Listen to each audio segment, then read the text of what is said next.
A man with no friends or a small circle. That's a man you don't mess with. He's learned the hard way, quality over quantity. He doesn't need a crowd to feel powerful. His strength comes from within, while others chase approval. He walks alone by choice. He's seen the fake friends, the drama, and the betrayal, and cut it all off.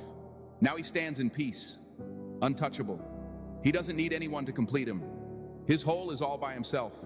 One real friend is worth more to him than 100 fake ones. His circle is tight, his trust earned, and anyone who brings chaos gone, his time is precious, and he spends it like a king. He knows what he wants, and he never settles. So when you meet a man with no friends or just a small circle, don't mistake it for weakness. That's strength, that's confidence. He doesn't need your approval. He's already won. The only battle that matters, the one with himself.